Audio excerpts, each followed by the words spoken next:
Call this meeting to order. Stuart City Council, tentative agenda, Monday, February 9th, 2026. Roll call. Cobal. Here. Caps. Here. Ingers. Here. Nelson. Here. Russell. Here. Okay, if you're able, please stand and join me in the Pledge of Allegiance. I pledge allegiance To the flag of the United States of America and to the republic for which it stands, one nation, under God, indivisible, with liberty and justice for all.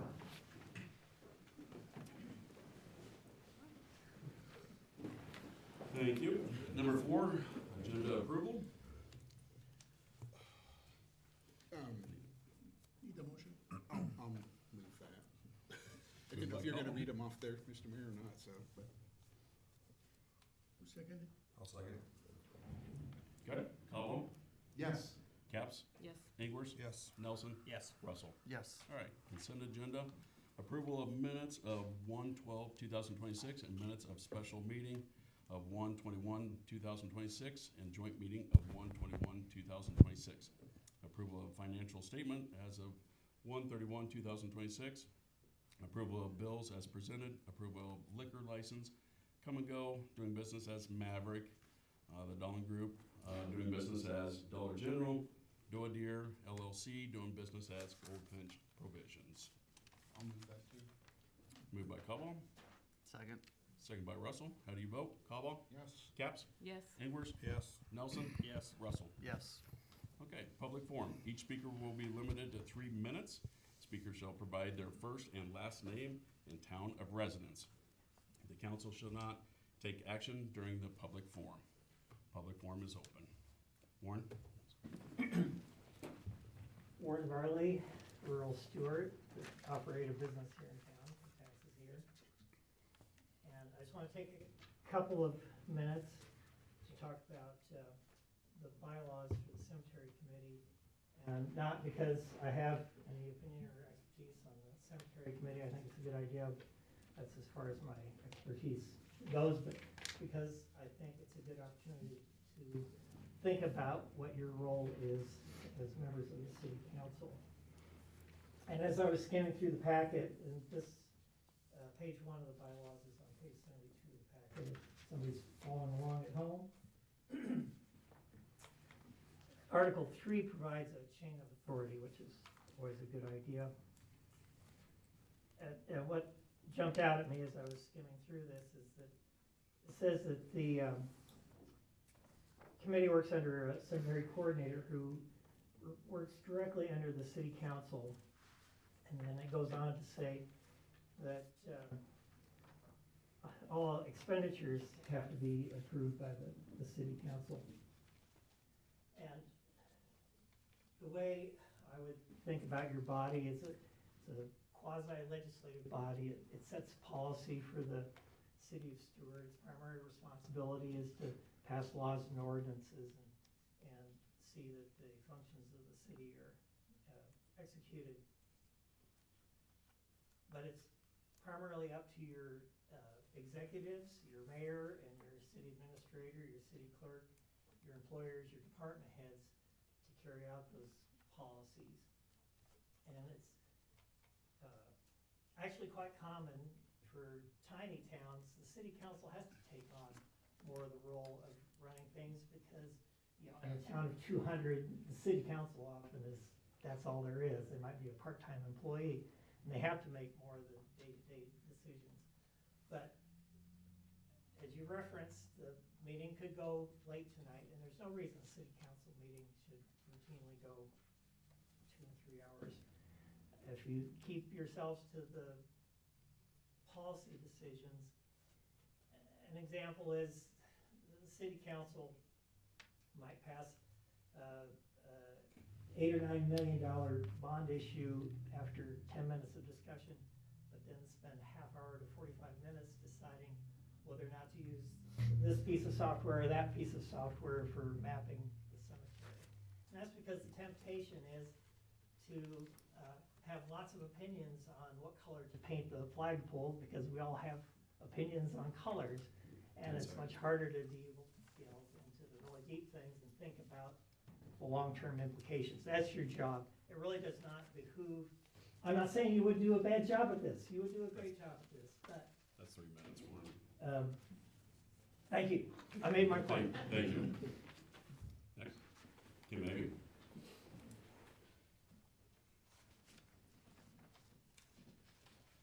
I'm Maybe I'm from Stuart, and I had this idea, I thought I'd bring it to you guys. I'm using Corey as an example. Tax abatement. I have no problem with tax abatement, but could you think maybe, possibly, for these people, because I know a couple of them here in the audience have done it also, and we're doing it. We have bought a repo, and it's went clear down to the studs. You know, we've put a lot of money in it, which we have no problem with that, but could maybe you think about, bought these houses, I know of two back here. If we went and bought these houses, they could have been torn down, you got an empty lot, like your lot was. It's been empty for quite a while. I have a lot over by my house that's been empty for over 50 years. Stuart is mowing it all these years. Now it's been taken. But, I mean, maybe more people would be willing to fix up the older homes that are repoed and stuff. It's just a thought I had, and thought I'd bring it to you. Thank you. Thanks, Kim. Anybody else? No? Okay. Moving on, old business, application for residential tax abatement of 503 South Fremont Street. Okay, Mr. we Mayor. left it last time. Oh, go ahead. Oh, I'm sorry. Go ahead. Sorry to jump in there. First of all, I'd like to thank you for putting up with us taking the time. Oh, yeah. I feel this was the right way to do things, and thank you, Ash, and whoever reached out to our attorney, just so we have clarity now going forward on this, which I think is important, not only for us, but for everybody in the city, to see that we are taking the steps in the right way. And I don't know if anybody has anything else, but I would make a motion that we would approve this residential tax abatement for the address that is mentioned Okay. here. Okay, I'll second that. moved by Calva, second by Kirill. All right, how do you vote? Cobal? Yes. Caps? Abstain? Ingers? Yes. Nelson? Yes. Russell? Yes. Okay. 7B, Employment Attorney Human Resources Proposal. We received two proposals, and we put it in your packet to look at. If you have any preference, let us know if you'd like to recommend one of the two. They're just to replace the lady we used to have for human resources. If you have any preference, if you don't, Any discussion on that? I just want to bring up one thing. Do we know of any firm that could handle all of our business? Like regular city attorney business, HR business, anything like that? Because here we'd have regular city attorney, another attorney, and now bond counsel. So we'd have like 3 different attorneys working for the city. I didn't know if we had ever considered you mean one can get Yeah, everything? yeah, They one can that- extend the research, yeah. one that could do that, so. We can, yeah, if you would like to. I might know one, but I don't want to throw it out there because I don't know if they do Yes. all 3. I've heard some rumblings, but I don't know. We can. I just want to know what other people think too. I'm not saying we have to do that or what. We don't have to. Yeah, I We can know. Yeah, extend I'm just the throwing it out research and see if one firm can do the whole thing. I just Yeah, throw it out there. we can do that, if that okay with the rest of the council. I don't see any issues with seeing if there is a firm that is more well-rounded and has, people that can check all of our boxes. But on the flip side, I don't see any issue with working with multiple firms where they have the resources that we need. I mean, either way works for me. Okay, So, we will extend the research, okay? We'll move it to the next month. Thank you for your consideration. All right, C, review and consideration of cemetery committee bylaws and confidentiality statement. Turn it over to Mrs. Caps. Yeah, I don't I don't see Mike here, but we did get in the packet, and I did have a couple suggestions as well, too, that kind of aligned with Warren's previous statement. So, I heard what you were saying around the city being involved. It was too operationally. So in the same article that Warren was talking about, Article 3, I was going to suggest a change that actually the cemetery coordinator reports directly to the city administrator and not to the council, that it is reports like the directors within our city already. So I was gonna, wanted to talk about that change. And then the other change was around expenditures, and instead of expenditures going through the council, expenditures go through the city administrator, just like they would anywhere else, and would land on our statement to approve ultimately, but that it's just sort of the same flow that we would have for a director of a department. So those were two things that just kind of popped out at me right off the top. The other thing that I thought maybe we should have conversation about is having a council member, a member or a liaison to the committee.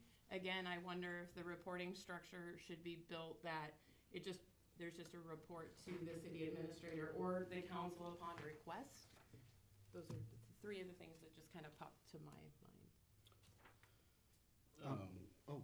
Go ahead. Sorry. So with the expenditures, I don't mind that. Are you like talking up to what their budget is, and then if they have something that goes over, then they would need to come up to the council, something like that? Yeah, correct. Okay. I also should clarify my note here. I didn't clarify. Obviously, they can't enter into contracts. Right. That would be through the city. So the mowing contract, I think, is set for a while, but those wouldn't be things that they have autonomy over. What I was gonna interject, I haven't considered yet appointing any members to any departments yet. I haven't taken that into consideration. Just for the fact, I feel sometimes when we do have liaisons that are to these committees, they feel like that their voices aren't heard, and I don't want them to feel like they're strong-armed by the city council with that person being on that committee. So that's why I haven't appointed any members to that yet, but I'm flexible. I'll open it up for, we can have a discussion about it, so, Mr. Caldwell. Yeah, Mr. Mayor, I agree. I know we had some issues at one point with a council member being on that committee, so I did want to ask you, I saw you had one non-voting Stuart City Council member. And while, yes, I know they're non-voting, they wouldn't be able to make a decision there. Just having them there sometimes kind of leaves itself. Would you consider not having a council member on the committee? I'm asking for that to be removed. Oh, yeah. There's not okay. one on planning and zoning, there's not Okay. one on board of adjustment, so Okay. I was asking for that to be eliminated. Sorry if I wasn't No, clear. you're fine. Okay, yeah, We're all on the same page then, Yeah. basically. Yeah, sorry. Okay. I just think we kind of come up with some rules on how a committee's set up in the past, and that was one is no council members on the committees. And it's truly made up by the citizens, so they can get together, share their thoughts, and be a part of that without maybe feeling restricted. Yep. So I agree. appreciate taking that out, and Okay. I don't see a problem with any of this. And I'm in agreement with that. I mean, I think if we're gonna do it, it should be all or nothing across the board and not cherry pick certain committees or departments or something to have a liaison with, so it should be equal across, so I'm fine with removing it. Yep. Perfect. But the only other question I did have with this, Article 4, it talks about membership. Number 4, it says the voting member shall serve until resignation or removal by the cemetery committee, the coordinator, or the Stuart City Council. If the council is, just like with most boards, we elect we appoint the members, or the mayor appoints the members.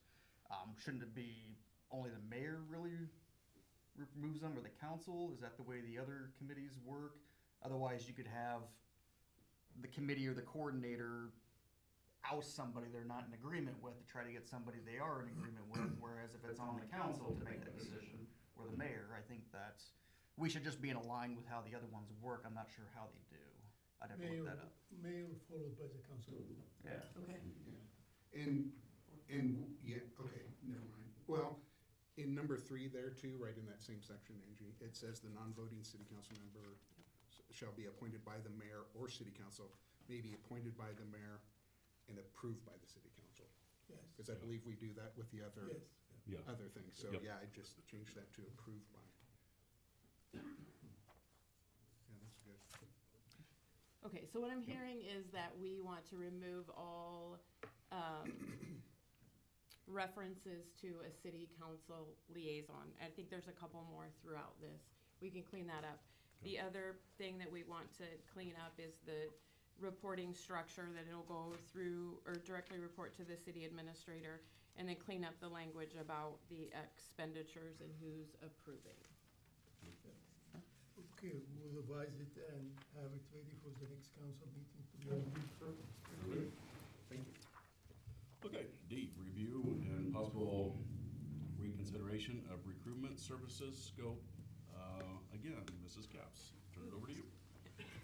So I was just thinking about our special meeting and the minutes that we had. I pulled the minutes, they're here in the packet, that it could be interpreted to say that every hiring decision through the city needs to go through this management consulting firm. And I want to be really clear that I am not saying anything about her reputation or her ability. I think she is a leader in what she does. But I do have concern that we would be hiring, or we should be, as this motion was set, we should be hiring everybody through this firm, and it just doesn't seem cost effective. It also, to me, doesn't feel like directors are responsible then for their team. We hire directors to hire their team, and it does feel like to add this layer of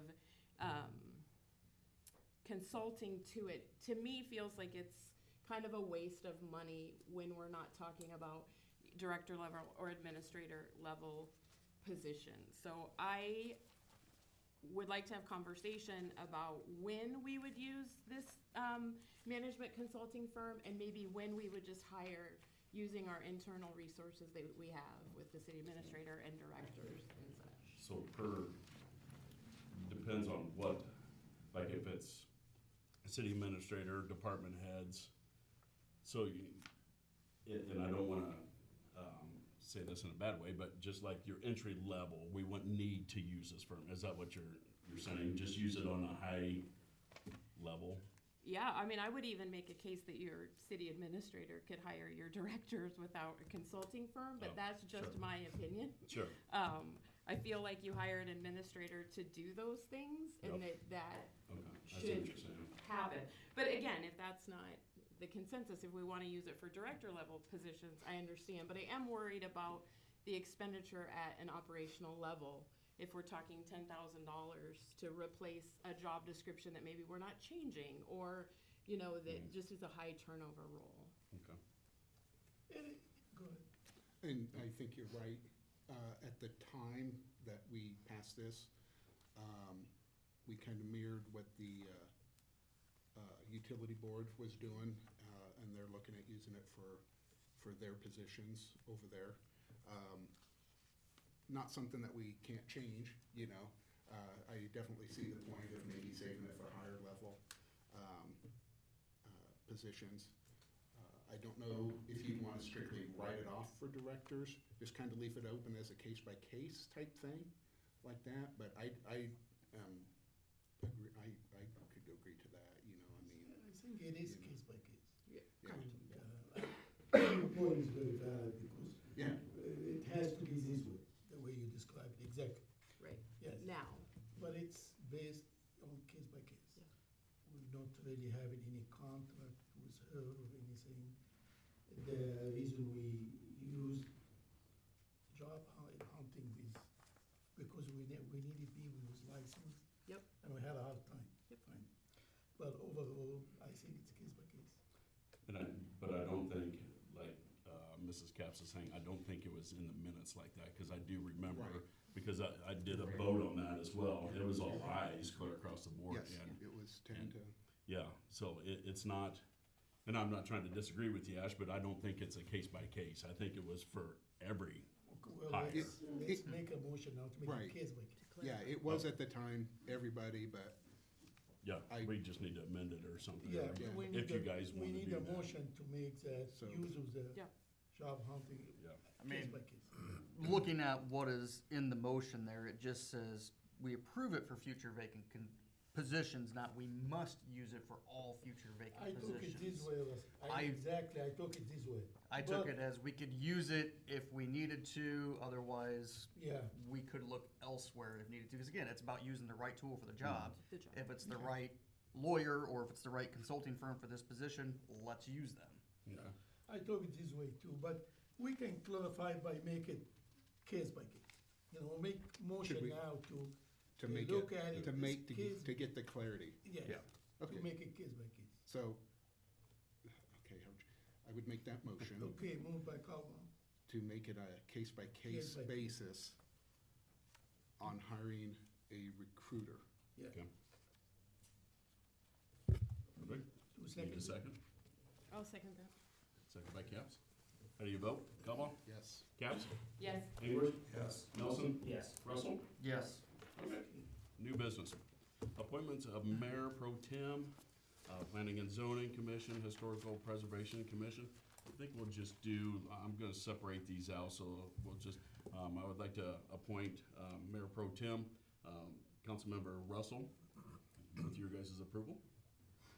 I'll make that motion if we need one. Okay. Trevor, I'll second that. Second by Caps. How do you vote? Cobble? Yes. Caps? Yes. Ingers? Yes. Nelson? Yes. Russell? Abstain? I would say Okay. yes. Myself, but I don't know if I can vote for myself. you know. I would say yes. I mean, the guys had it already, so. All right, we received one application for P and Z, Daniel Cool here in Stuart. Lives on Second Street. He put in his application. He'd like to be a part of P and Z. With your guys' approval, I'd like to appoint him. I'll move that. Moved by Cobble, I'll second. second by Nelson. How do you vote? Cobble? Yes. Caps? Yes. Ingers? Yes. Nelson? Yes. Russell? Yes. All right, received another application for the Historical Preservation Committee. And this is gonna be Laura Cool. She lives on Second Street as well. I'd like to appoint that with your guys' permission. Make the motion? I'll second. Second by Cobble. All right, how do you vote? Cobble? Yes. Caps? Yes. Ingers? Yes. Nelson? Yes. Russell? Yes. All right, thank you. All right, B, Police Department, proposal for consideration offer of employment. Chief?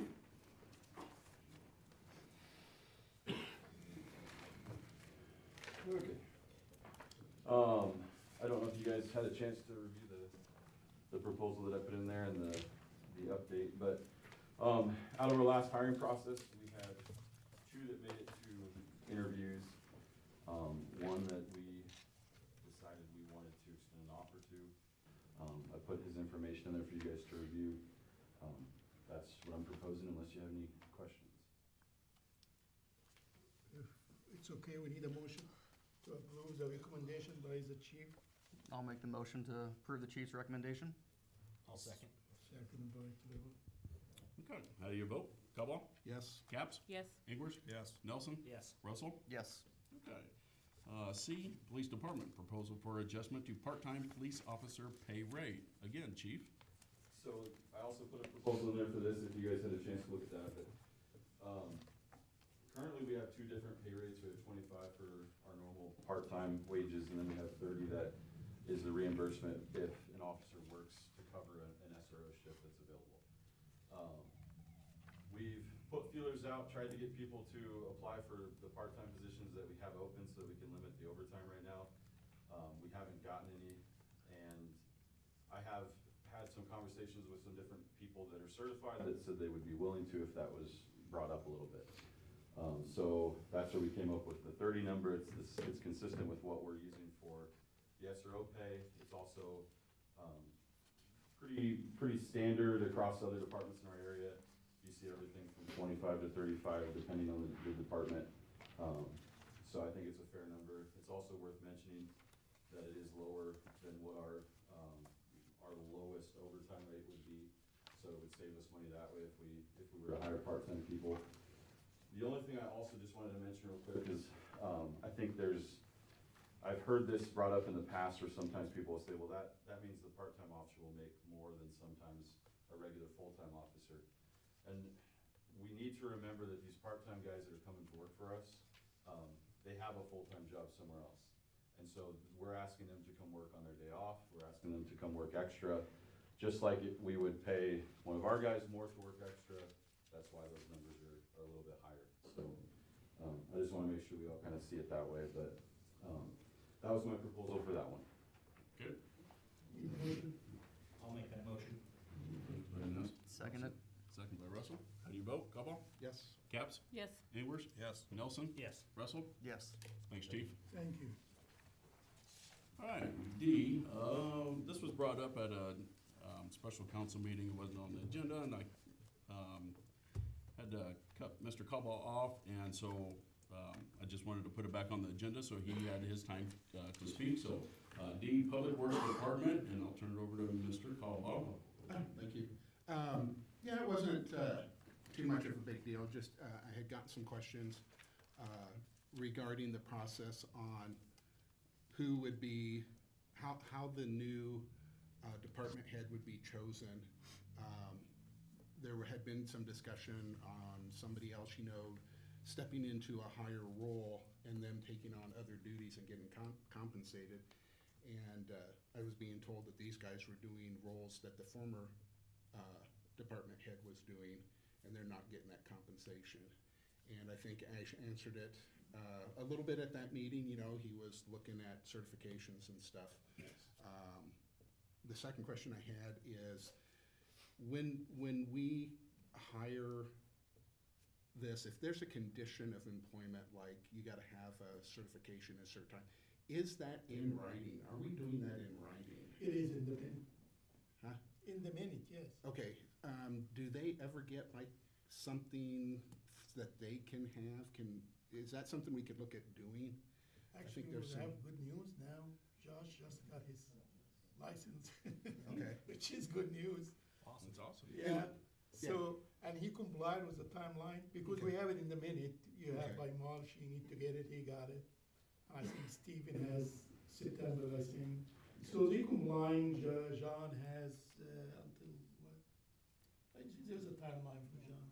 So we have it in the minute. We have to get it in a I timeline. just wanna be sure that we're covered, so, Oh, yeah, we've had some yes, issues, let's say yeah, that. And I just wanna be sure that everybody, not only the city, but the people that work for us, if they have that they can have something concrete instead of having to go back and sift through the minutes, Yeah. and take up staff time to try to find that, they can just have something on that. Not advocating for either one, they just had questions on what was going on. They seemed a little, sure. uncertain of how it was, and, Sure. and I appreciate you taking the time to answer that and putting it back on the agenda for me. Absolutely. That's all I got. Okay. Any more discussion on it? No? Okay. E, approval of tree removal bids. We received some bids, right in front of you here, and we usually go with the lowest unless you have to choose someone else with a reason that is not the lowest. We have to have a reason, but otherwise,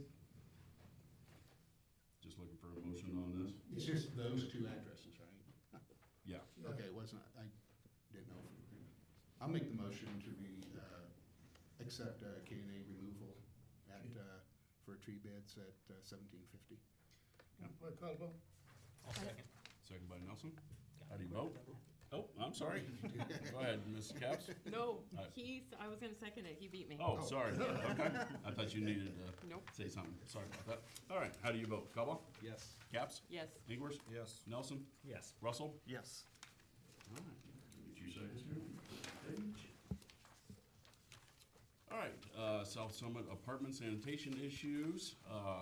That is, I put that on the agenda. I got a complaint from a business owner, that they're constantly picking up, trash that is blowing around from the South Summit, apartment complex.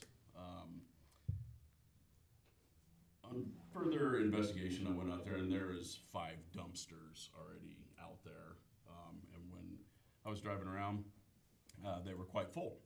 I did reach out to AV Sanitation, had a conversation with Scott, and just kind of asking him if it was feasible to maybe dump them twice a week. He did advise that it doesn't matter. He could dump them every day. They're going to be full every day. He said it's just the way it is. I asked if he owned the dumpsters. He does not. The South Summit apartment complex owns the dumpsters. He said they are currently falling apart. He's having a tough time moving them, having issues with them as well. So just trying to find a solution on how we can eliminate some of this. And so checking there, he says that currently there are 32 units out there, and every unit is paying $14 a month for garbage service. And Scott pretty much basically said we're losing money. City is losing money out there. If he's just dumping it once a week, and that comes up to $448 a month. And he's like, you are losing money as a city. So looking for a solution. That's why I'm bringing it to you guys. See what we can do on the trash blowing around and not to lose money, I guess. So something we need to discuss. Do we need to maybe cut them off and say you provide your own trash service?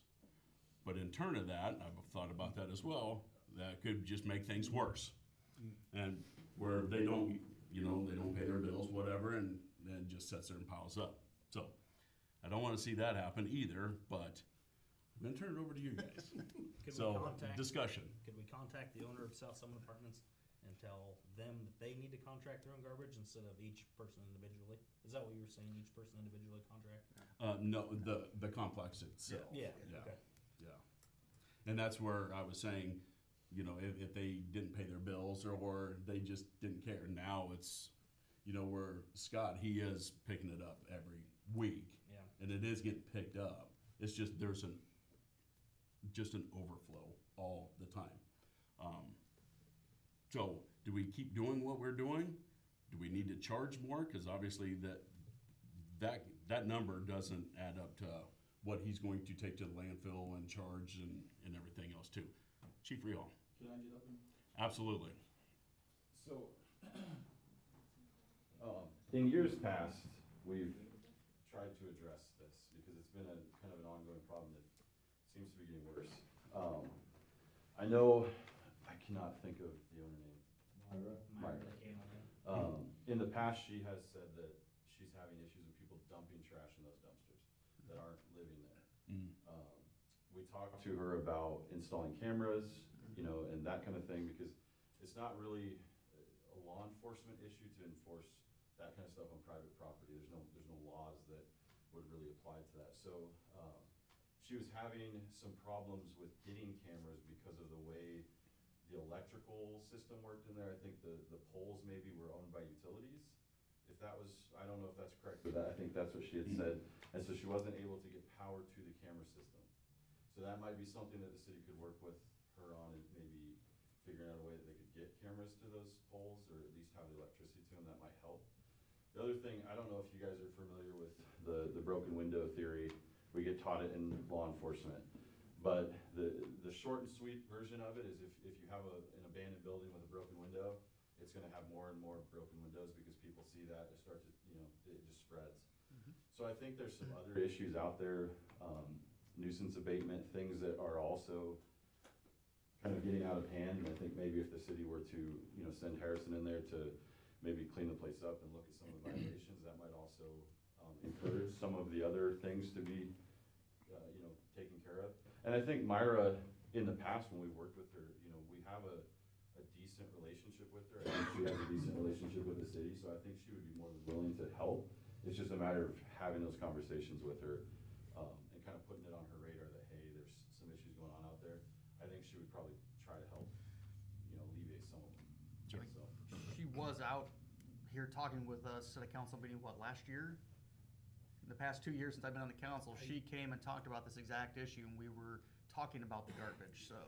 I think it's been about 2 years. Has it been about 2 years? Because it seemed like it got really good there for a while, and now, I went out there too, and it's like, I just never paid attention, And, you're right, there's issues with the polls on who they belong to, she said. I think maybe she could build a containment for those things, where they could still reach and get into them, but maybe keep out I don't know how you do that, but you could have the tenants be able to get in there, but keep others out.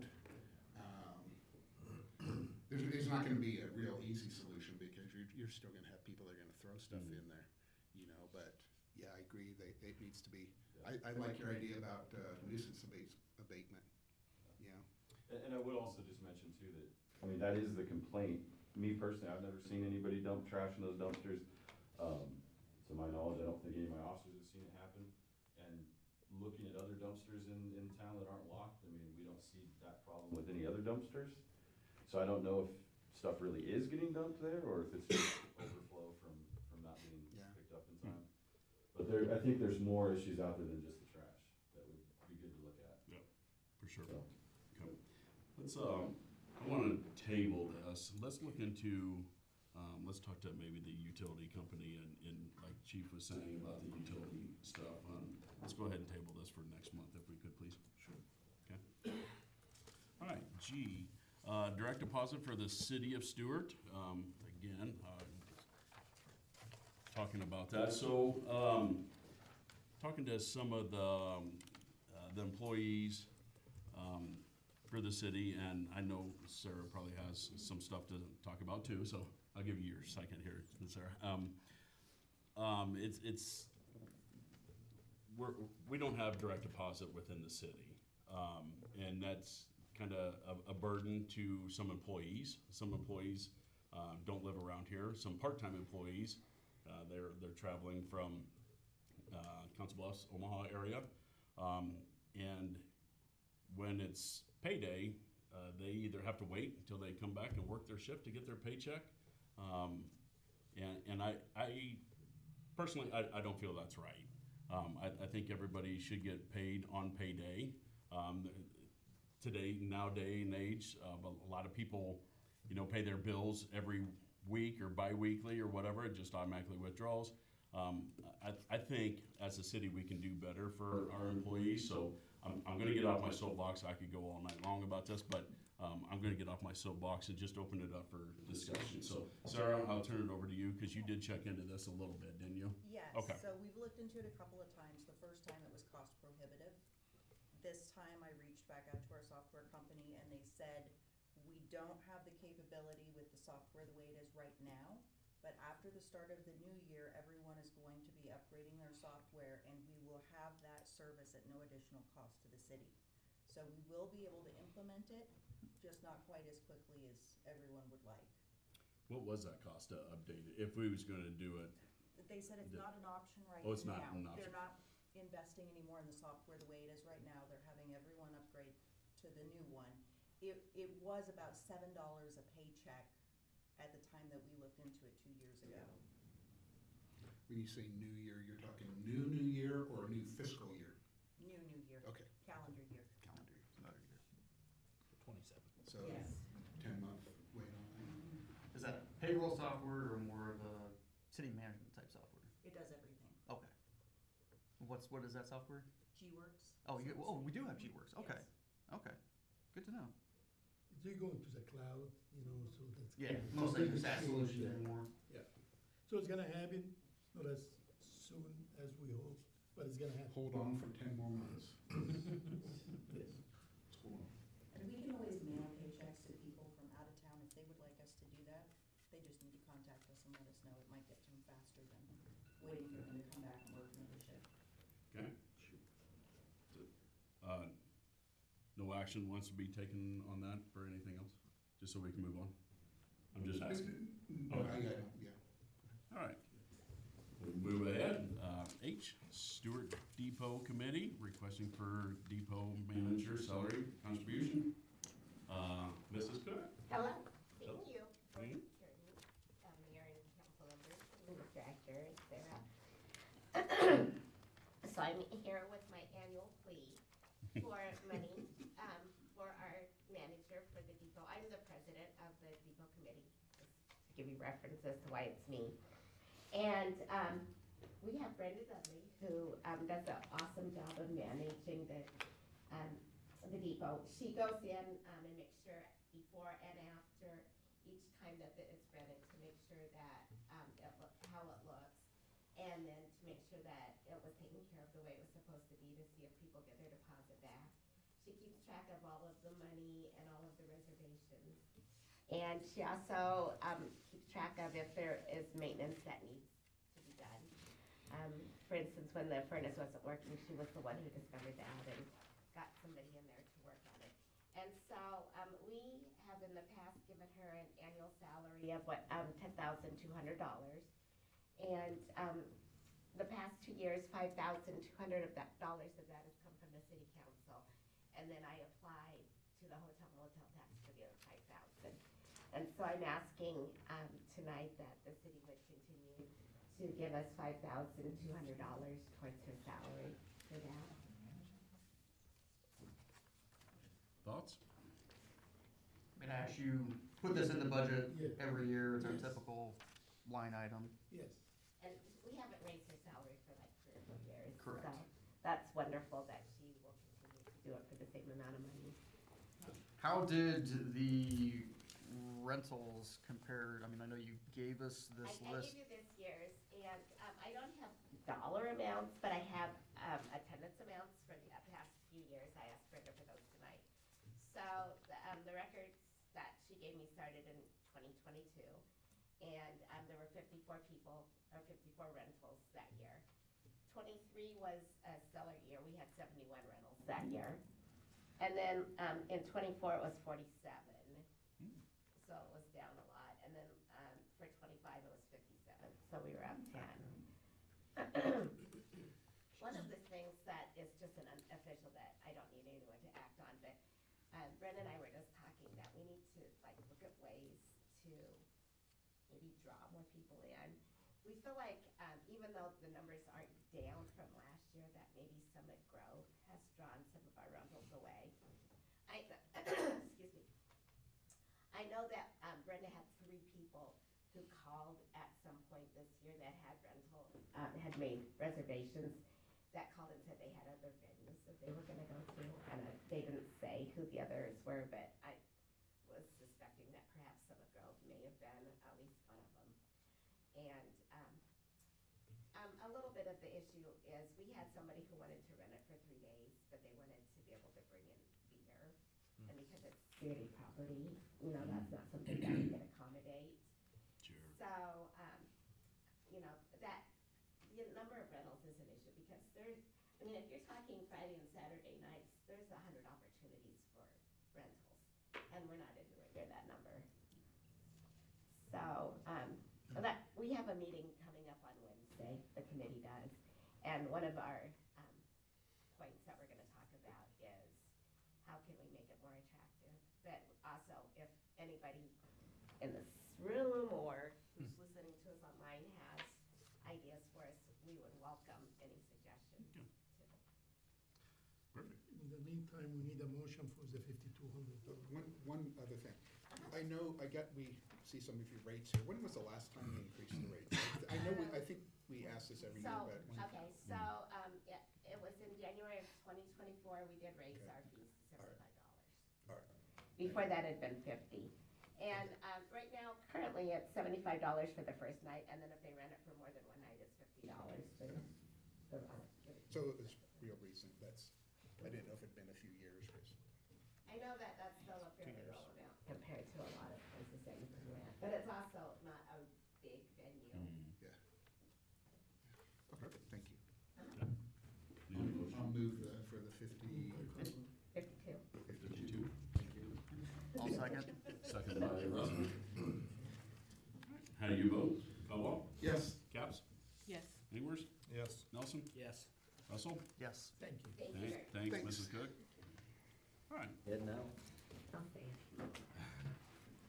Okay, resolution number 26-02C, resolution setting time and place for public hearing for the purpose of considering the maximum tax dollars from certain tax levies for the city's proposed fiscal year 2026-27 budget. This is as we described in the budget work session, the public hearing will be March 25th. Before you, I will remind you, so you don't forget, March 25th, that will be a special meeting. And this is part of the process that we go through for the budget. We need a motion for that. I will move. Move that, okay. I'll second. Second by Russell. How do you vote? Cobble? Yes. Caps? Yes. Edwards? Yes. Nelson? Yes. Russell? Yes. All right. J, Stuart Fire Department Length of Service Award Program proposal. Stephen? Hello. Good, Chief. So, let me try to make this first portion pretty quick. Just real quick question on the agenda for the end with our, departments, updates. Can I move that to right now? For our, Yeah, you wanna talk about, I just wanna do my Yeah. department's, go ahead. update, and then, once I'm done with that, we'll move into the LoSAP thing. This will be pretty quick, I'm just gonna read off some things for, I also added in here the 2025 year in review, so I'll just move through that real quick. Stuart Fire Department ended 2025 with 25 active members dedicated to protecting our community. Throughout the year, the department responded to over 100 calls for service, I believe it was actually 122. Demonstrating continued commitment to public safety and emergency response.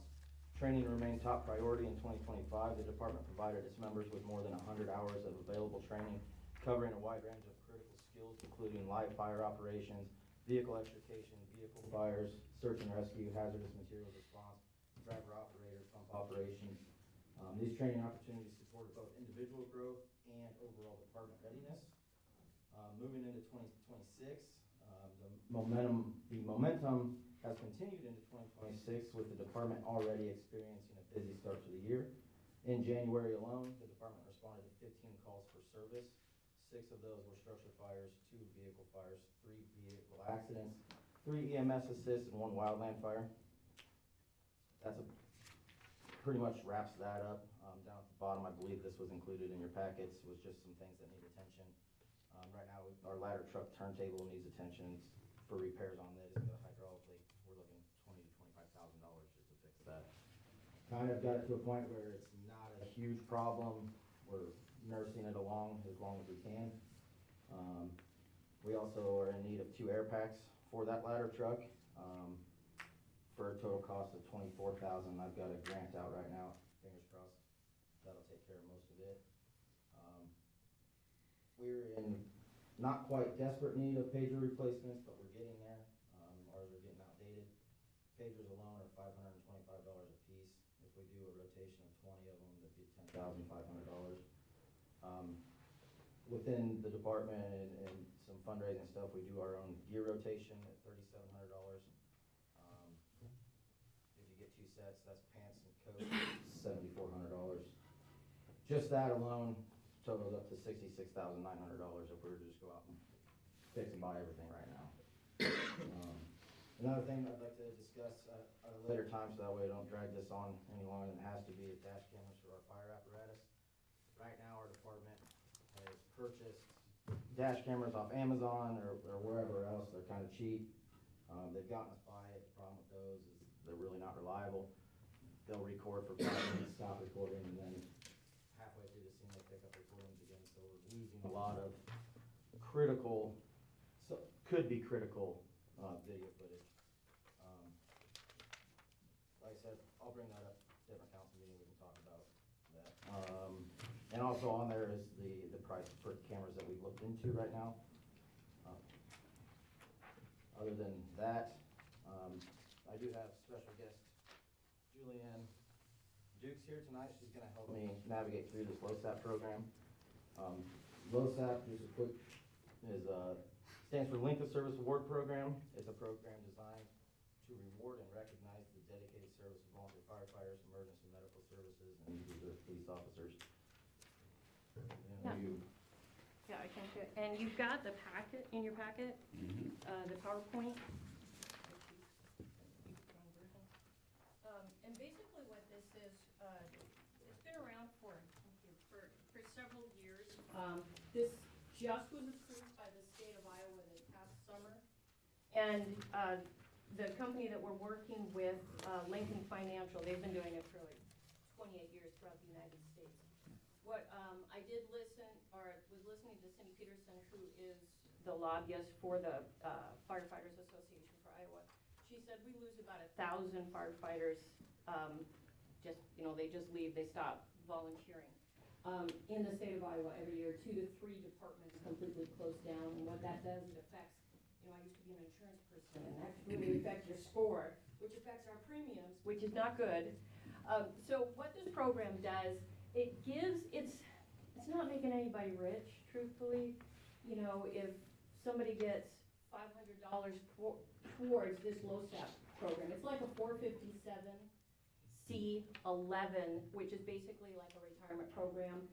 And what that does is if you've got a day job, it's not going to interfere with your 401k. So at the end of your, and I've been running into people with like 40 years, and I'm like, what on earth? You volunteered for 40 years, and there's just no recognition at all. So this is a way to honor our volunteers, and what that does, it helps encourage them to stay. Maybe somebody with a lot of tenure, it'll encourage them to stay a couple more years so that they can pass that information on to the younger people coming on board.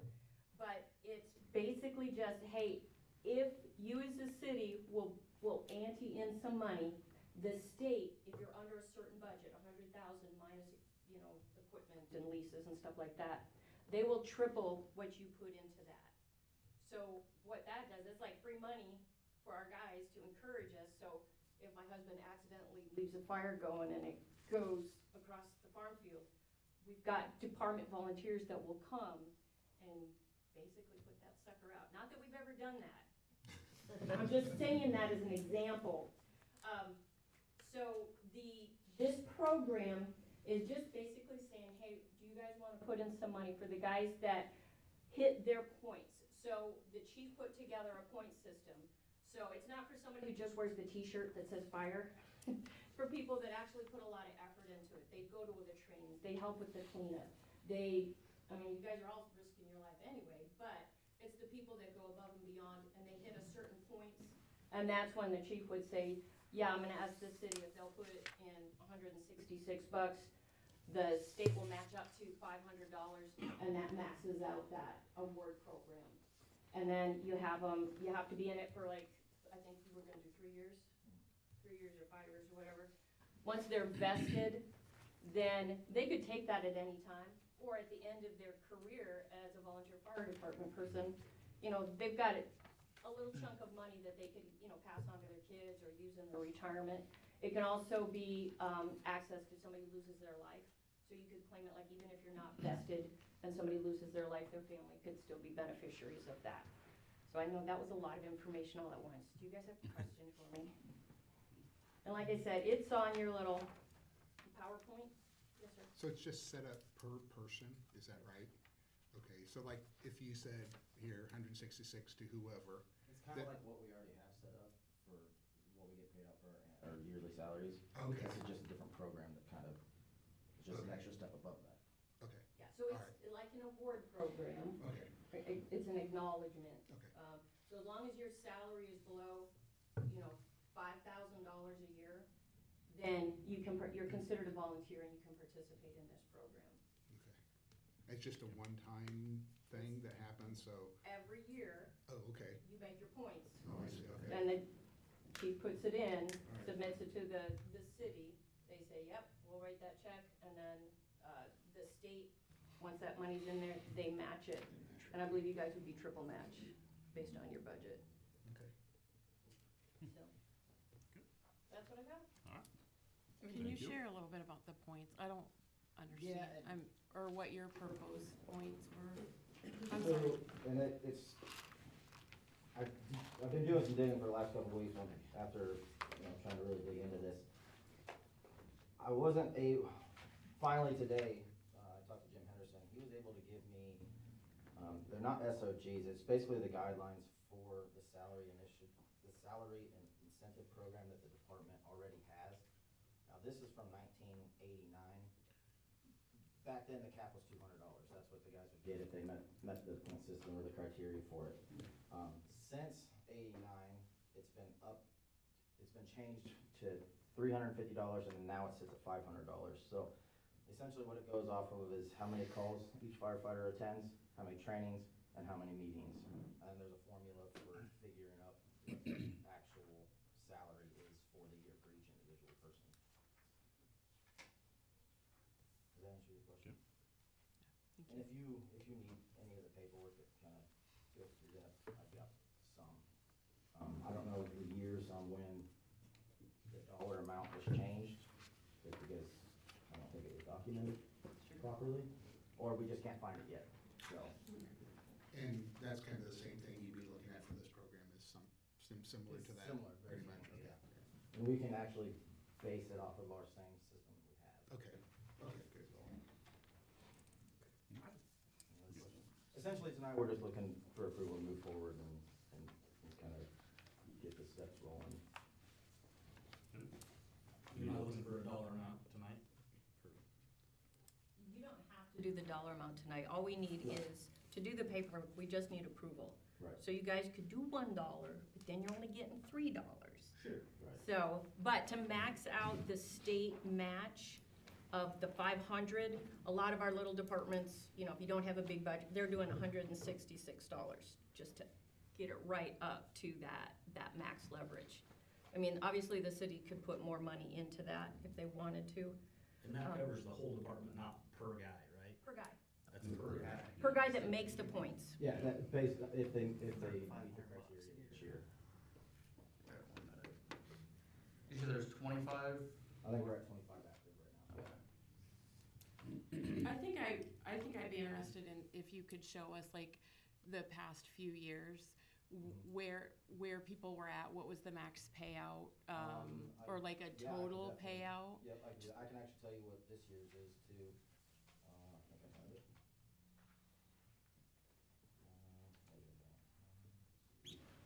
And just to share a few statistics, throughout the United States, about 70% of our towns are covered by volunteers. Iowa, we're a little bit different. We're like 90 to 92% of volunteer fire departments. So it's a lot to ask, you know, for these guys to do all the training that they do. So that's why I thought this program's perfect for Iowa. This might be some incentive for guys to show up. I'm not saying that they don't now, you know, I think the Stuart Fire Department does a wonderful job, but. It'd also be good for recruitment. Yeah. I agree. Yeah, I think this is retention and- amazing. yeah. I just, in my mind, I'd like to I'll kind of bring- know I'll what, bring next month Okay, some yeah. numbers. I could get it on my phone, but that's not gonna do you all, when to get to pass my phone around and see what this year's numbers were. Thank you. Sarah can actually get them for us right now, for this last payment for, 2025. Now, would this replace the salaries or be in addition to? We're hoping it'll be in addition to. Okay. So that way, what we're getting now, we can still, It's not a that's whole- still gonna go in our pocket, and then this is gonna go into that retirement fund to be able to Sure. pull from later on. Yeah, it's not a whole lot to ask to go into a burning building or be out on the interstate, so. Any other questions on kind of how it operates currently? Thank you. I think the highest dollar amount paying out for 2025 is like $400 and some dollars. That's Sarah, she'll grab that for you. If you have any questions for me, just let me know. this is great, thank you. I'll wait for her, and then I'll wait for me. Well, we wanna probably wait for her. This shouldn't, Before I we- can't imagine it's gonna take her very long to. Move on this, yeah. Okay.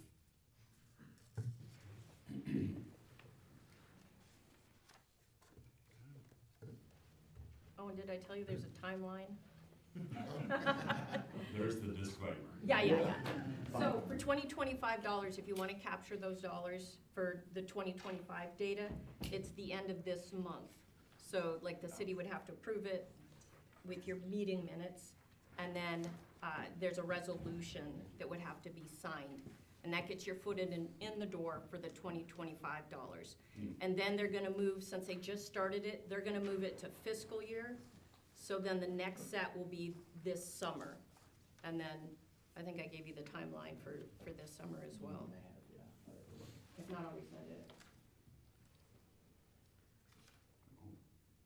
Okay.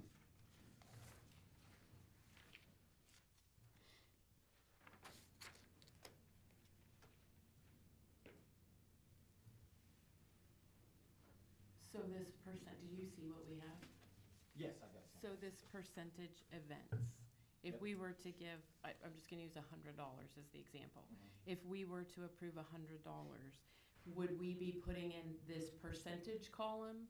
So everyone potentially could get a different amount deposited based on their That- points? That, yeah, Okay. just like this one shows, like, say, just for instance, Bob Earhart at the top, for 2025, he's getting paid out $41 for what he was able to show up to. Yep, And then, And then our total at the bottom paid out from our budget is what, 5,689. That's what's going to the firemen right now. and then you're gonna have a threshold of what they have to be above.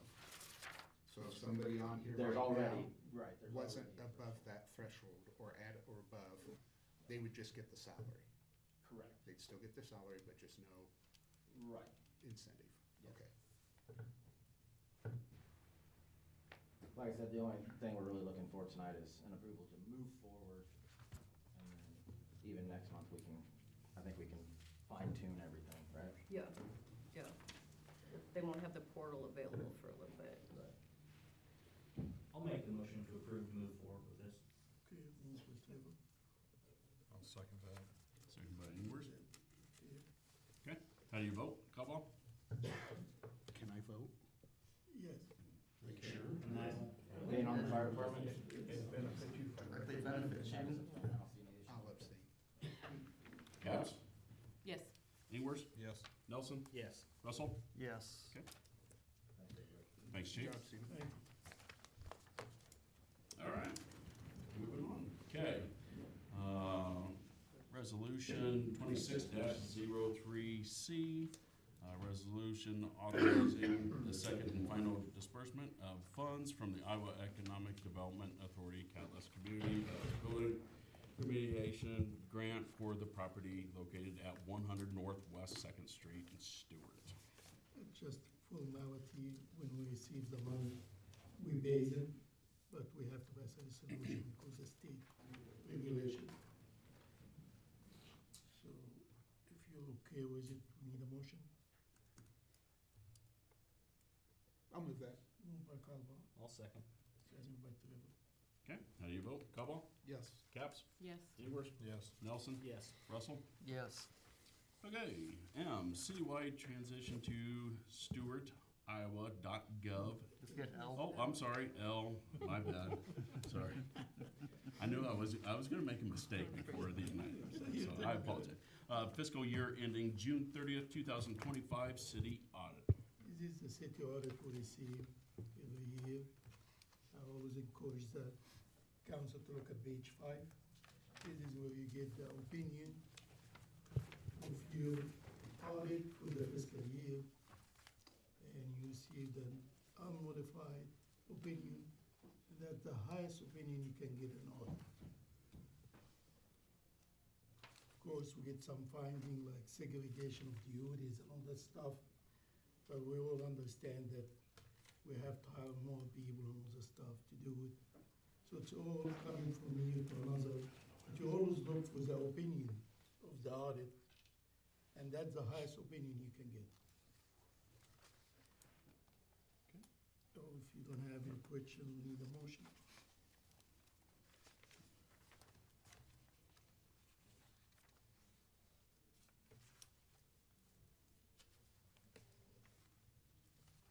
I'll make that motion, Dash, to Moved by accept that. Calvo. What is the motion? Yeah, what's the motion? To accept the audit. To accept the audit. Yes. Need a second? I'll second. Second by Cap. How do you vote? Cobble? Yes. Caps? Yes. Ingers? Yes. Nelson? Yes. Russell? Yes. Now we'll move on to M, citywide transition to StuartIowa.gov email domain, Mr. Caps. Hello, friends. Not to be kept, Stuart Rescue. I put information in the packet. I don't know if anybody has any questions for me. Or if you'd like me to go into some of the backstory. Yes, please. Go ahead. Just so the audience Essentially knows. what started all this off was, when I took over as interim director, I was having difficulty communicating with our building company. And, I would receive an email from them, I would reply, nobody would answer. And ultimately what we figured out was their system, had flagged the email account that we use for rescue because it was a free Gmail account. So in their system, it got flagged as potential spam or something. So anytime I needed to ask them a question, I would have to call and try to get them on the phone until they were able to get that resolved. So that led me into, trying to find a different solution. Went down the path of applying for and receiving approval for a SewerIA.gov account, which are managed at the federal level. With some help from my son, we got the domain up and running, so that's what Rescue Department is currently using. So all of the rescue emails now end with @StewartIA.gov. So it's very recognizable, it's very professional. Was approached by several other departments that wanted to get involved. Right now, a lot of departments within the city are siloed. They kind of do their own thing. Police has their own domain they use. Fire department has a domain. I believe there's some personal emails still being used for other city accounts. So I had asked my son, who is in IT, what it would look like if we branched this out and made this accessible to everyone.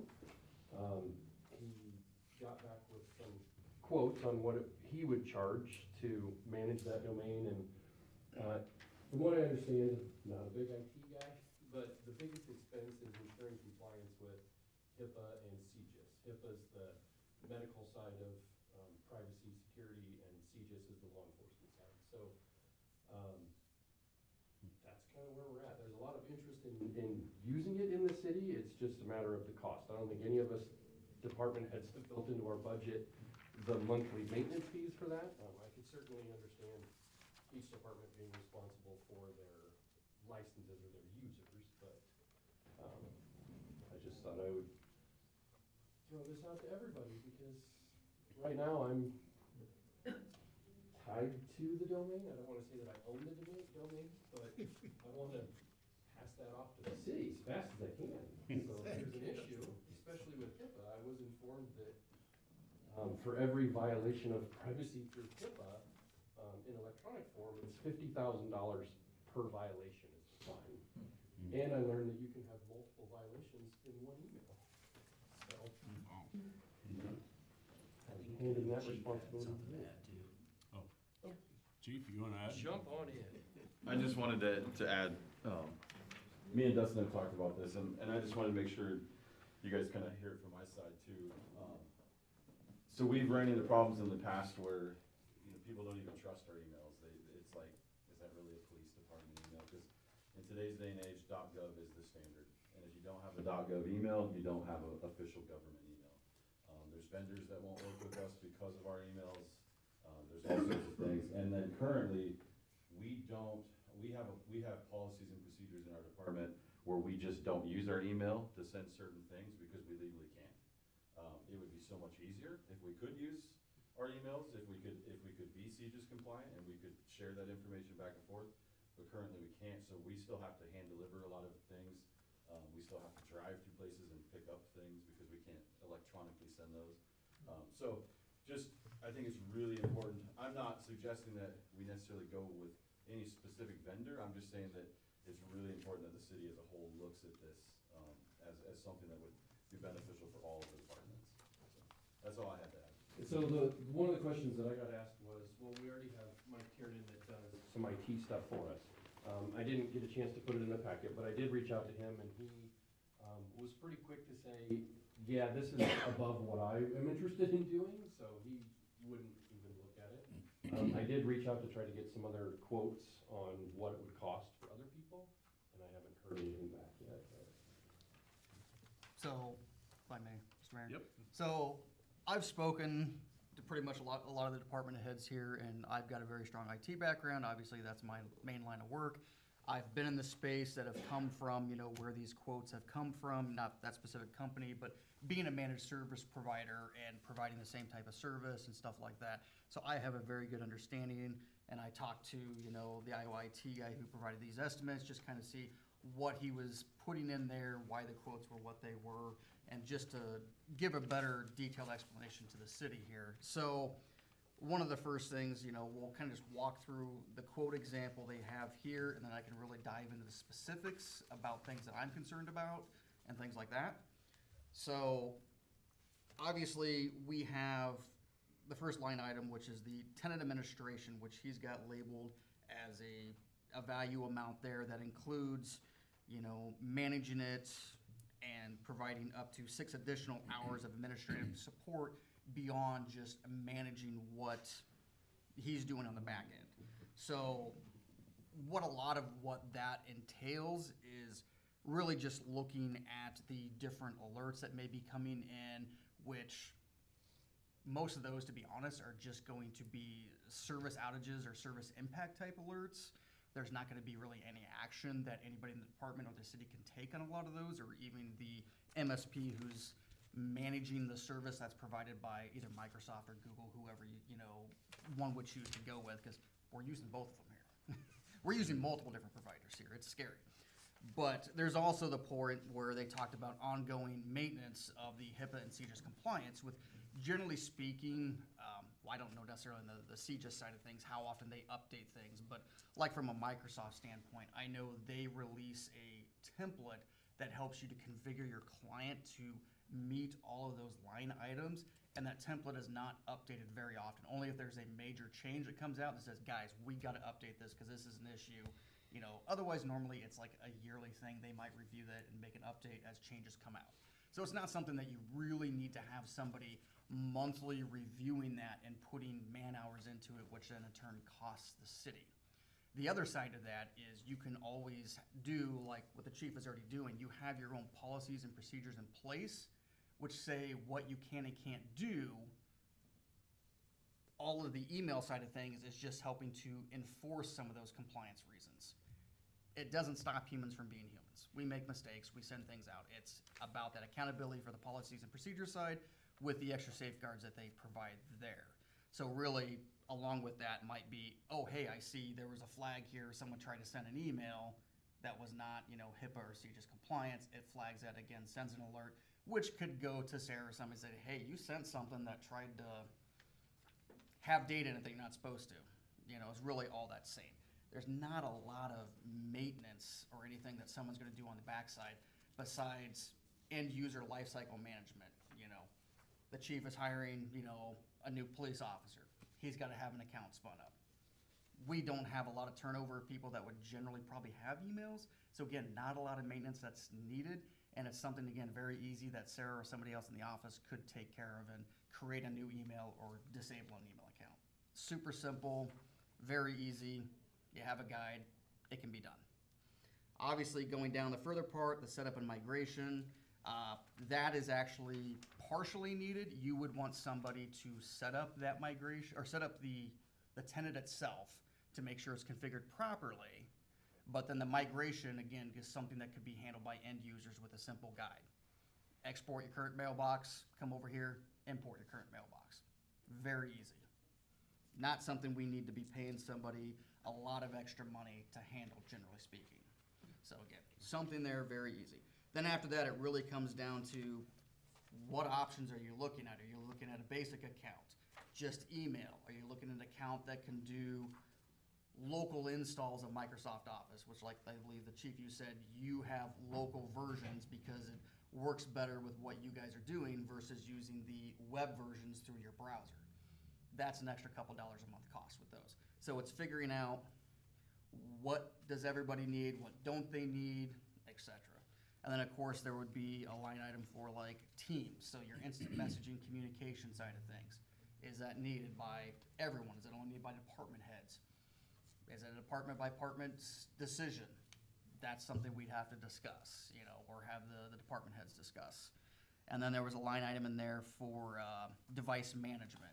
Again, really, that was just somebody making sure that the computers were set up to receive updates properly, use a service. In this case, I believe it was called Ninja One, which we're rolling out at work, so I have familiarity with it. I know what it does. And basically, it just helps to maintain all the applications on your PC, that they're up to date, which is a very big, important thing. You know, really, that's what all these are. They're just different configurations of the same thing that we just kind of talked about, different value amounts of number of licenses or what licenses are being used. So that's kind of how that quote is laid out. Now, I'll say from an IT standpoint, I am really concerned that we've got EMS doing one thing, police is doing one thing, fire's doing another thing, library's doing a thing. Even scarier is Public Works and how they're doing their thing. You know, we got everyone doing whatever. The city's doing their own thing. I mean, we've got city using the telco and, you know, free Gmail accounts. There is no uniformity, there's no consistency, there's no easy way to hand off something per se to the next person in line who may come through. I mean, we're seeing that issue with the Public Works right now. There was no good way to hand off what was being used to the new person, and so it's a really scary mess, what we call shadow IT, which is going against perhaps company policies and procedures, but in this case, we really don't have anything outlined in our acceptable use policy, I think, that would describe a lot of this, or our policies and procedures. So it's not that they're going against anything, there's just nothing there to rein all this in. And a lot of this also comes back to, you know, some of the issues that the chief and I talked about today is we're seeing more and more issues with spoofing emails that look like, oh, this came from, you know, Bob the plumber sending you an invoice, but it's not Bob the plumber. It's, you know, Joe the hacker over here who's sending you something to make it look like it came from Bob the plumber, and now you're sending him a payment for an invoice that, you know, you may have been expecting. You just sent your money to a hacker, or issues like that. So having a managed tenant will help to better secure a lot of that, but it still doesn't eliminate the human side of things. I mean, we go through this training quarterly at my job, and every quarter there's people that fail the spoofing test, the phishing test. I'm sure most of you go through that. They are getting extremely good at this, and with AI, it makes it just stupid easy for them. They can just say, hey, AI, do this for me. 5 minutes later, a professional looking website that'll even almost fooled me in looking at buying a new tractor. So, you know, you really have to pay attention to these things. So I think we need to look at how we can uniform and make everyone on the same platform and have what they need and to better provide things for the city.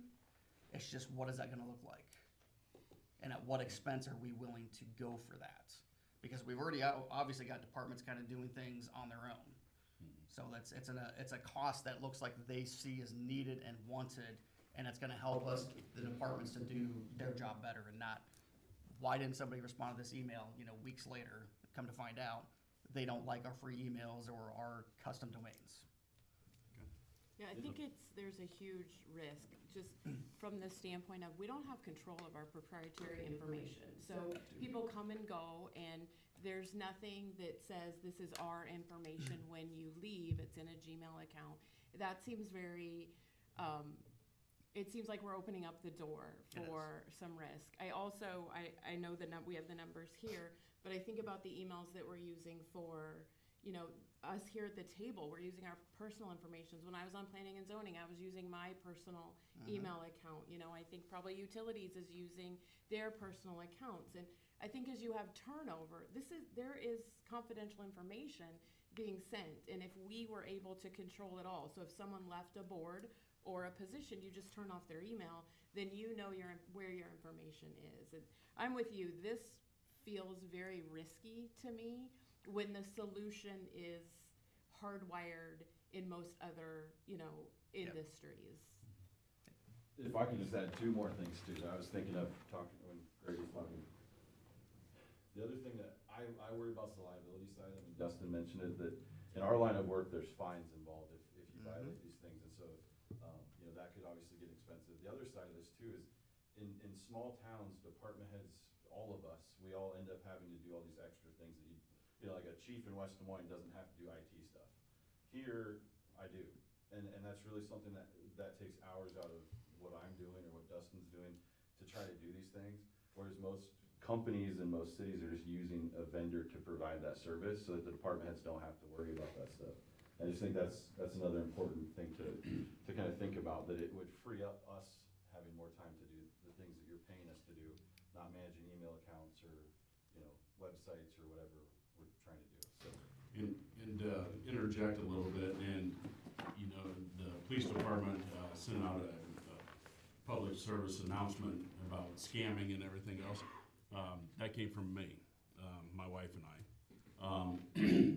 And that happened to us. We got a bill that looked like it came from the city of Stuart, and they were asking for $3,900. And it got me. I'm not gonna lie, usually I go through cybersecurity at work, and I do this all the time at work, and I read through it, and I contacted my wife, I said, look at this, and we started picking it apart, then we caught, and it's like, there it is. So, got in touch with the chief, let him know, I did get in touch with deputy clerk, I let her know as well, so, and that's why you seen that go out on social media. So, it's alive and well, it happens. If we didn't pick it apart, we would have been kind of in trouble. Granted, thank goodness. Right. Right, no. But, I mean, my wife, she did come up to City Hall and ask Sarah, hey, did this come from you? And she's like, no. So it is alive and well. So it's something that we need to probably pay Not attention to interject for my seat, but it was very tricky because it talked about stuff we were talking about during council meetings. It was, you applied for the tax abatement, it was going to the lawyer, all of the things that, it was very specific to what happened at a council meeting. Yeah, that's how you get it, actually. Yeah.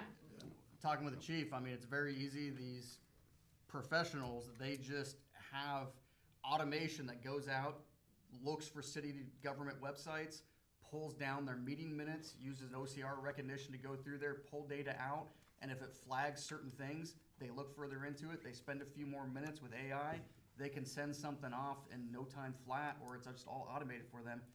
It's just a passive income maker for them. They don't spend a lot of time to do it. It just happens.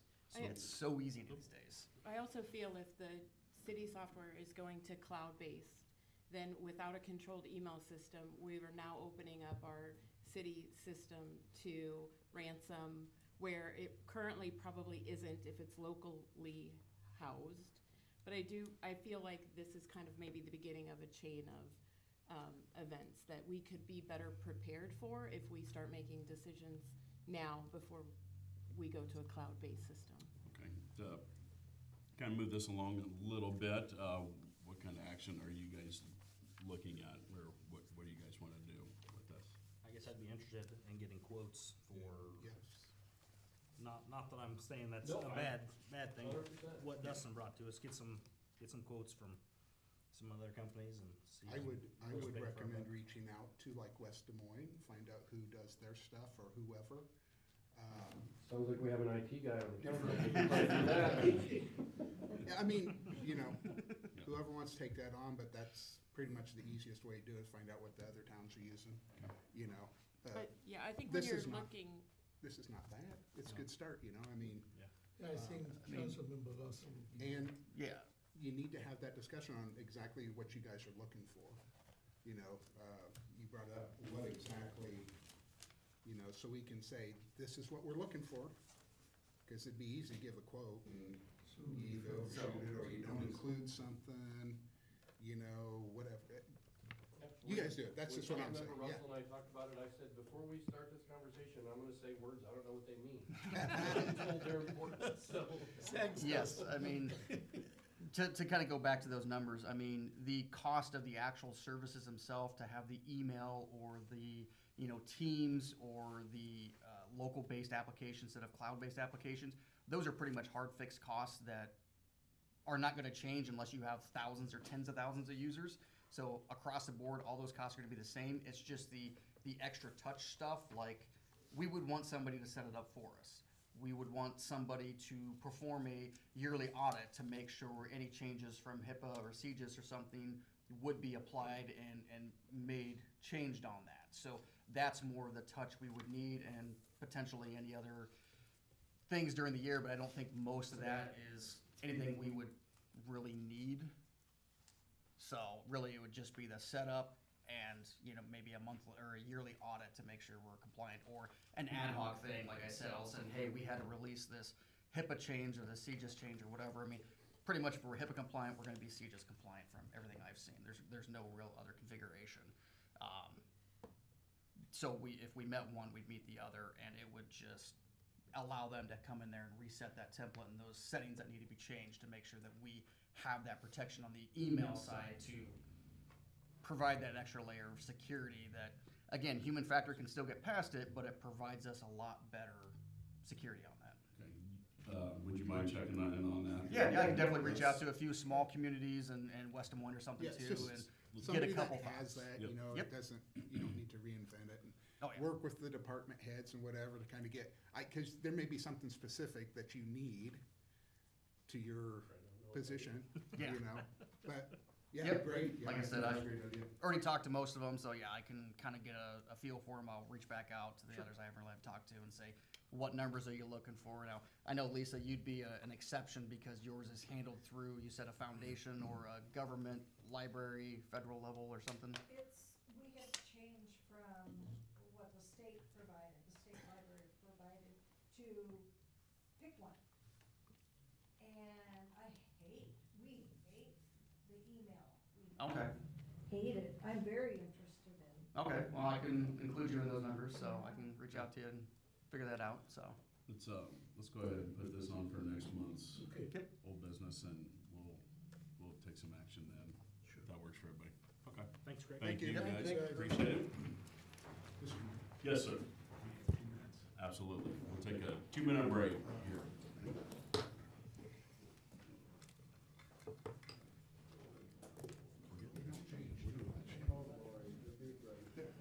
Just the reports.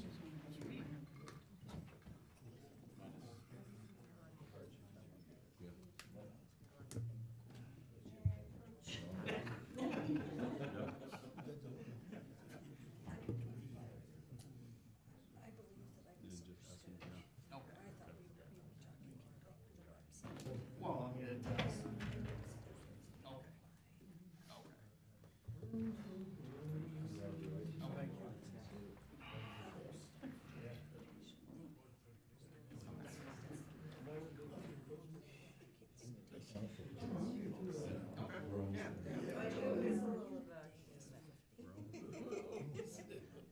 Jack, and Microsoft, and Google, their professional side provides layers of spam protection that are a lot better, or that are, would potentially not exist in that.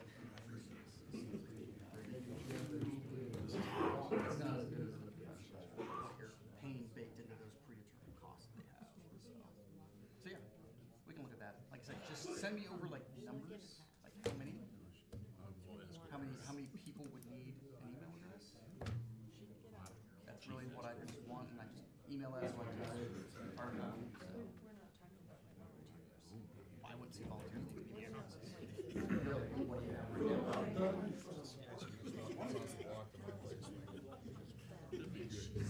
If you wanted to talk with Guthrie Center on the LoSAP thing, they just approved that in November.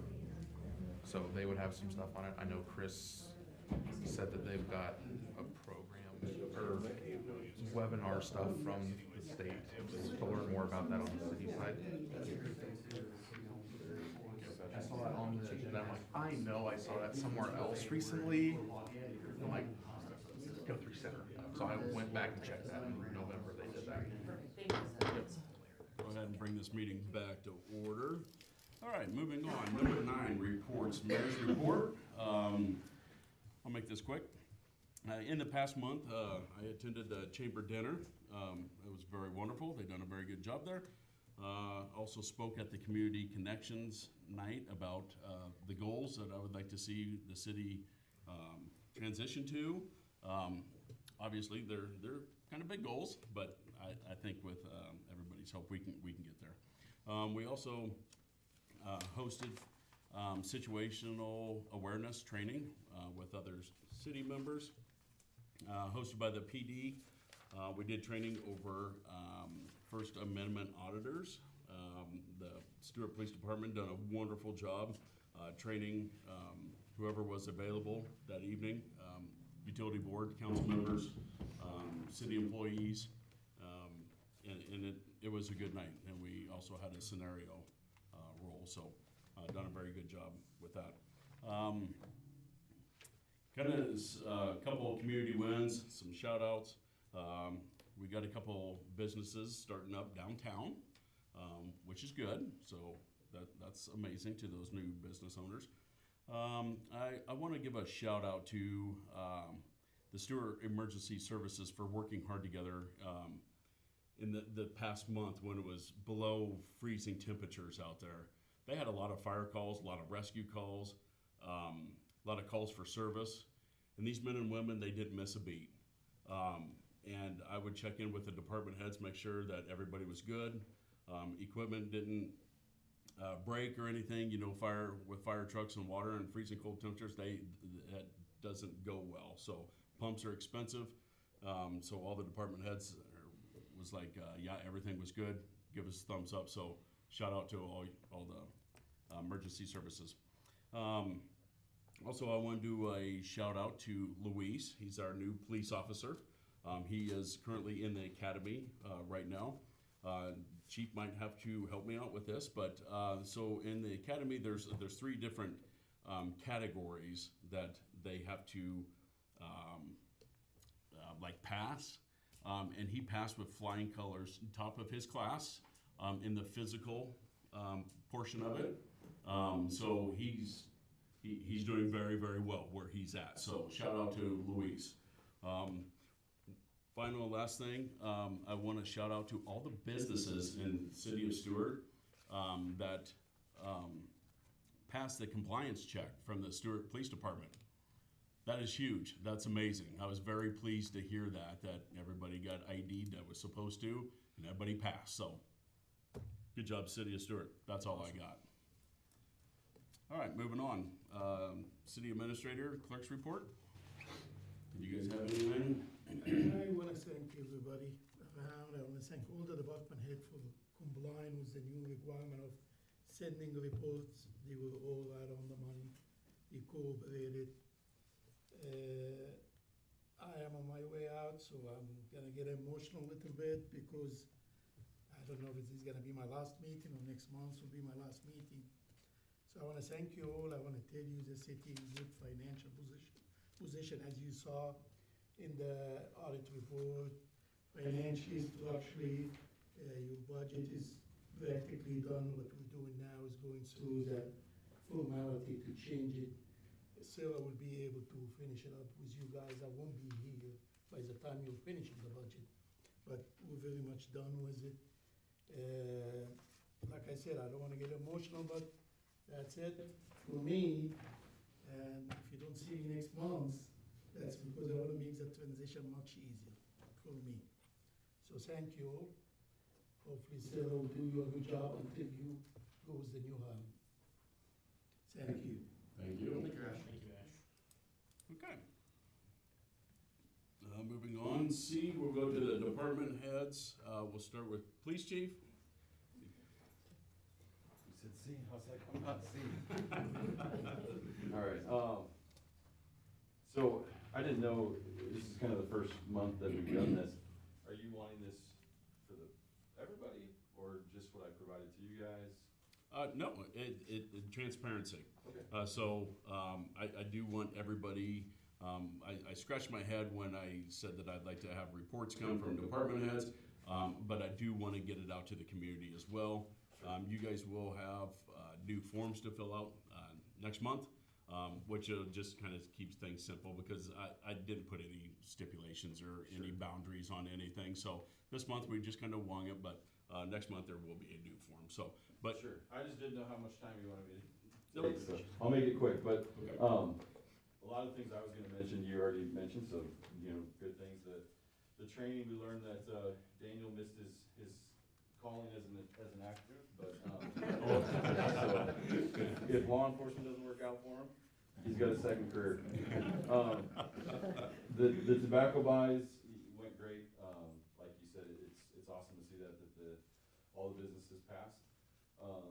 we had some staffing issues, we're trying to find some replacements, but as we voted earlier today, or, you know, in the meeting, we, have our pick, hopefully he accepts our offer, and we'll have another, police officer. Just going into some training things that we've accomplished this month, not only did we do that city training, a while back when, I think I mentioned this on social media, but we partnered with a new company to provide all of our, annual training, so this makes it a lot easier for officers. We can just go online, log into the system. Each month we have a new training thing that we do, and it covers everything that we're required to go through for the state, but it also adds a bunch of additional things with case law and just keeps us updated on laws and legal issues, so that's good. Taser 10s, when we got those several months ago, Taser put several of us through Taser instructor school so we could teach how to use them. So last month, Luis and Sergeant Geisinger, we trained them to be able to officially carry the new Taser, so everybody in the department now is up to speed on that. Monthly calls for service, I added that in the packet. We are at 156 when I wrote this report for the month, and then we had 14 cases or / investigations. Those are ones that go a little bit further than just your normal call for service. That would be like an investigation or where charges are filed, things like that. And then we've been getting some quotes for vehicles. Obviously with that new budget, you know, there's you know, some vehicles that we're looking at, so we're doing the work to get all the numbers put together for you guys so that we can figure out a plan ahead of time so that we're not, you know, hopefully we're able to start ordering some of these things, get them ready so that July 1st we'll have them, not wait till July 1st to order them. So we've been putting that together, and then I think that was the short and sweet. I don't have anything else unless you guys have any questions. Questions for Chief? All right. Thank you, sir. Thank you. All right, we got the rescue director. Do you have anything to add, Mr. Capps? No. Anybody have any questions? Any questions for Mr. Capps? There was a lot in the update. We've been very busy, but we've also made a lot of progress on a lot of things. So Good. We're starting to shift focus maybe out of crisis mode a little bit and into more of getting things where they need to be. So Perfect. Thanks, sir. expect more. Thank you. Thank you, sir. Okay, Public Works, I see Mr. Renslow's here. You want to speak on behalf of Public Works, or do you have anything, or? We I good? think I gave you guys my monthly report. Yep. Yes. Just one thing is, we didn't add any fuel in the dump trucks or snow plowing equipment in the month of January, so we're good. We're good. Thank you, sir. Appreciate it. Okay, Economic Development Director, Mr. Funk, floor is yours. January, activity focused primarily on the Central Mart, Travel America, Travel Plaza, tax increment financing request. Multiple meetings were held to evaluate public safety impacts, infrastructure capacity, traffic concerns, and fiscal sustainability. While several infrastructure and operational issues have been clarified, traffic access remains one of the primary end results. Technical concerns. Additional items this month include continued residential construction with Longville 3rd Edition, progress on the historic First National Bank building, and ongoing community leadership development through our Toastmasters, and continued growth with our social media and our video outreach. Just a summary of really what I submitted. Thanks, sir. Thank you. All right, Library Director. Lisa Sherman, I live in Stuart. I also attended the chamber dinner. The city situational awareness, I learned quite a bit in that experience, eye-opening. I have a part-time clerk position. I would like to have it filled in April, the very least, and call me. I'm always at the library. I have started attending Toastmasters, which I think will help my ahs and ums, and it's atrocious today if you're counting.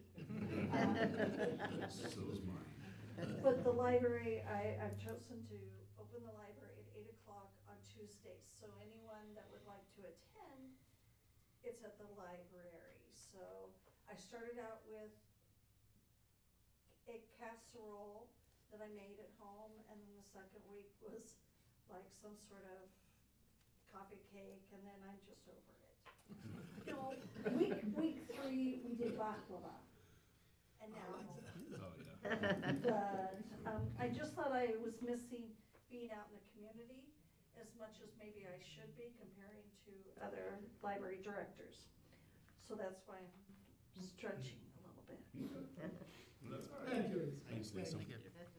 Okay, D, council member reports. Does anybody have any this evening? Anything you want to talk about? Okay.